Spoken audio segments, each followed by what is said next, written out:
원피스 1152화의 제목은 끔찍한 날로, 챕터는 엘바프 명계에서 시작됩니다. 엘바프를 습격한 악마 이무 군단으로 인해 루피랭들은 서둘러 리프트를 타려 하는데, 그중 초파는 야씨를 중상인 채로 둘 수 없다며 남는다 하고, 이에 루피는 가반을 부탁한다 말합니다. 이런 상황에 가반은 루피를 부르는데, 가반은 패왕색의 사용법을 명심하라며 저 녀석들은 절대로 불사신이 아니라 말하고, 이에 루피 또한 자신에게 맡겨달라며 아이들을 반드시 구한다 대답합니다. 또한 이를 듣고 있던 로키는 가반 네 얘기를 듣고 납득이 갔다며, 나는 내 힘이 패왕색 패기인지 몰랐었다며, 그렇다고 한다면 나는 경험자로 신의 기사단을 확실하게 처리할 수 있을 거로 하이루딘에게 자물쇠를 풀어주고 나를 데리고 가라 말하죠. 하지만 하이루딘은 로키 너를 데려갈 생각 없다 답하고, 가반은 조로와 상디를 보며 루피에게 아무래도 패왕색은 너만 있는 게 아니라 말하는데, 이에 상디가 달려가 나인 거냐 물어본 후 역시 그럴 것 같다다며 이대로 마리모나 징베에게 자리를 뺏기는 줄 알았다 말하죠. 하지만 상디의 말에도 가반은 조로에게 꽤나 몸에 익숙해진 모양이냐 말하는데, 이에 조로는 자신이 패왕색을 쓸 수 있는 건지 궁금해하고, 조로의 말에 루피는 너 그걸 몰랐냐며 너에게서 패왕색이 마구 흘러나왔다 말합니다. 이런 상황에 가반은 분노하며 패기는 인식하고 컨트롤해야 비로소 힘이 된다며, 니놈은 그런 상태로 사왕인 선장을 지탱할 거냐고 가반의 위압감에 조르는 사과하죠. 그리고 상디는 자신은 없냐 물어보는데, 그 순간 로키가 하이루딘에게 한심하다 말한 뒤 외지인에게 고향을 구해달라고 할 셈이냐며 엘바프엔 자신이 있다 분노합니다. 이에 하이루딘은 너는 엘바프를 배신하고 정부 쪽에 가담할 우려마저 있다며 그날 네가 그런 짓을 했는데 어떻게 믿냐 소리치죠.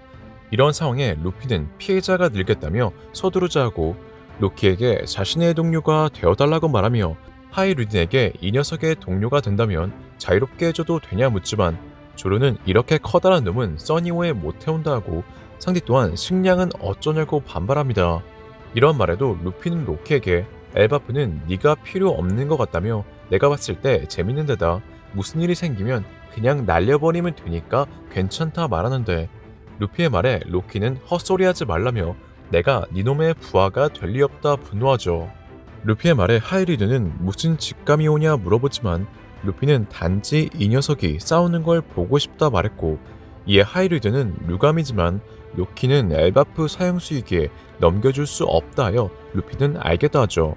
하지만 그 순간 가반이 로키의 자물쇠를 풀어달라 했고, 이에 하이루딘은 로키의 죄를 말하는데, 가반이 말하길 실은 그날 난 성에서 이상한 패기를 느껴 샹크스와 아우르스트 성으로 향했었다며 무슨 일이 있었는지 다 아는 건 아니지만 현장에 있었다 말합니다. 이런 상황에 조로와 상디가 먼저 양계로 올라가고, 로키는 그날의 일에 대해 말하려는 가반을 말려보지만 가반은 하이루딘은 너희 형제이기에 말해도 된다 했고, 이에 하이루딘은 로키에게 3분 안에 14년 전 그날 무슨 일이 있었는지 말하라 소리치고, 로키는 떠올리고 싶지 않았던 끔찍한 날을 떠올립니다.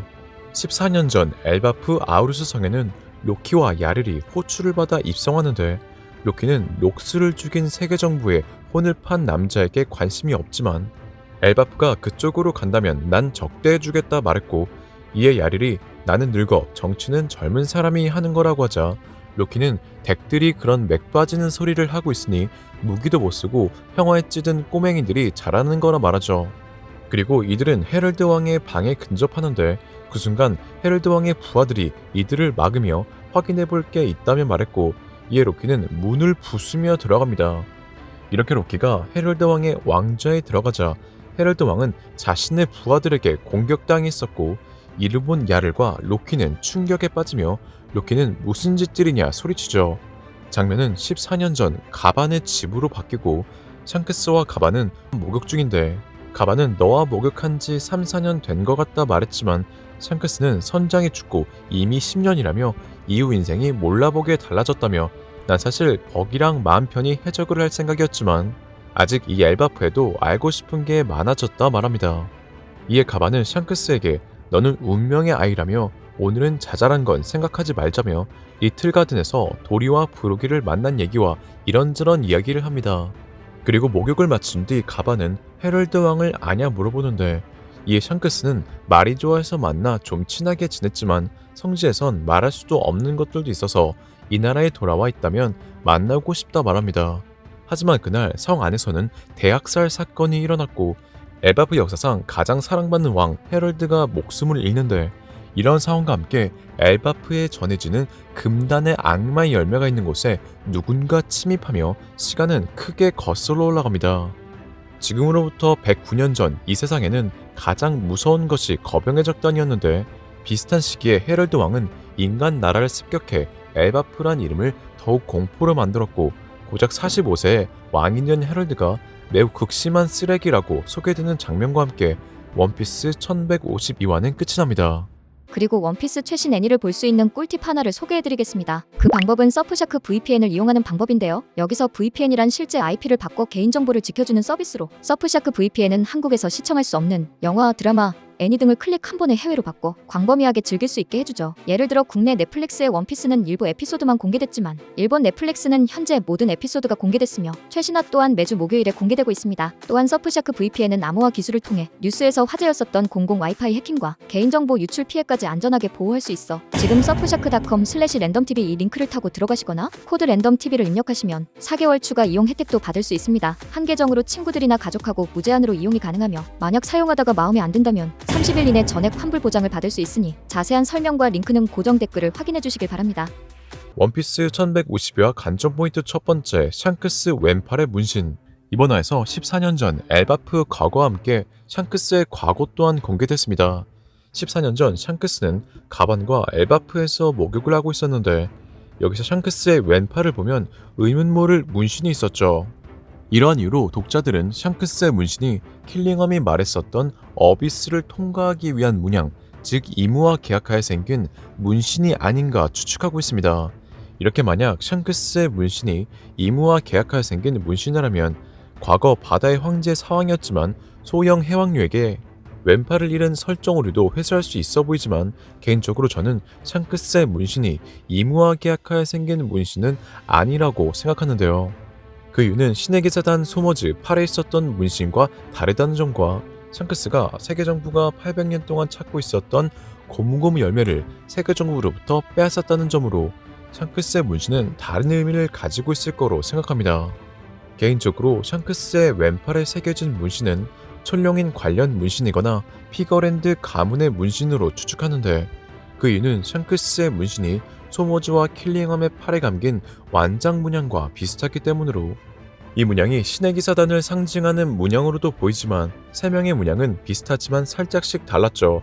또한 신의 기사단이었던 군코는 소머즈, 킬링엄과 다르게 문양이 새겨진 완장을 하고 있지 않았는데 이는 개인적으로 군코가 가문이 없기 때문으로 생각하며 소머즈와 킬링엄 그리고 샹크스의 문양이 조금씩 다른 건 문양이 자신의 가문을 상징하는 문양이기 때문으로 샹크스가 루피를 구하고 왼팔을 잃었음에도 웃은 건 천룡인을 상징하는 족쇄 같은 문신에서 해방됨과 동시에 이를 새로운 시대에 걸었기 때문이 아닌가 생각되네요. 원피스 1152화 관전 포인트 두 번째 14년 전 엘바프의 끔찍한 날. 이번 화에서 14년 전 로키가 헤럴드 왕을 죽였다는 사건에 대한 비밀이 어느 정도 드러났습니다. 로키가 죽인 줄로만 알았던 헤럴드 왕은 자신의 부하들에게 공격당했었는데 이러한 전개로만 봤을 땐 헤럴드 왕이 도리와 부로기처럼 이무의 능력으로 인해 악마화되어 부하들이 어쩔 수 없이 공격했다는 전개와 또는 이무가 헤럴드 왕의 부하들을 악마로 만들어 헤럴드 왕을 공격했다는 전개가 스토리상 자연스러워 보였습니다. 하지만 전설의 열매를 훔치려고 한 의문의 거인과 엘바프 역사상 가장 사랑받는 왕 헤럴드, 사람들은 그의 무엇을 찬양했던 것일까? 라는 의미심장한 나레이션으로 다른 이유일 수도 있다 생각됐죠. 이번 화에서 로키는 헤럴드 왕을 언급하며 세계 정부에 혼을 판 남자라고 말했지만 이와 다르게 헤럴드 왕은 엘바프에 학교를 만들어 세계 정부의 계획과 반대되는 행동을 했었습니다. 그리고 이번 화에서 샹크스가 말하길 말이 좋아해서 헤럴드 왕을 만나 좀 친해졌지만 성지에선 말할 수 없는 것이 있어서 엘바프에 있다면 이야기 나누고 싶어 했었고 이러한 전개는 샹크스와 헤럴드가 앞에선 세계 정부에게 호의적인 척하며 다른 계획을 꾸미고 있는 인물이라는 떡밥으로 보였습니다. 또한 엘바프에는 천계라는 곳이 있는데 아직 천계와 관련된 인물이 나오지 않았다는 점에서 헤럴드 왕의 죽음은 세계 정부뿐만 아니라 엘바프 천계와도 관련 있지 않을까 생각되네요. 원피스 1152화 관전 포인트 세 번째, 루피의 동료 제안. 이번 화에서 루피는 엘바프 왕자 로키에게 자신의 동료가 되어달라고 말했습니다. 이러한 이유로 독자들은 루피의 마지막 동료가 로키가 되지 않을까 추측하고 있는데요. 하지만 저는 이전 영상에서 언급했듯이 로키가 동료가 되지 않을 거라 생각하는데, 그 이유 중 가장 간단한 이유는 조로의 대사처럼 로키가 너무 커 써니오를 타지 못한다는 점입니다. 현재 로키는 고대 거인족의 피를 받아 크기는 마이노즈와 비슷한 크기인데 그 크기는 써니오보다 거대하죠. 그리고 가장 큰 이유로는 지금까지 거병의 적단의 선장 구성이 2명이었다는 점으로 100년 전 전 세계를 공포에 떨게 했던 거병의 적단의 선장은 도리와 브록이었으며 더 이전 거병의 적단의 선장은 야를과 요를이었기에 현재 신거병의 적단 선장 하이류드는 이번 엘바프 에피소드에서 로키와의 오해를 풀고 로키는 야를과 요를, 도리와 브로기를 이어 하이류딘과 함께 신거병의 적단 선장이 될 것으로 생각되네요. 오늘의 영상은 여기까지입니다. 시청해주셔서 감사합니다.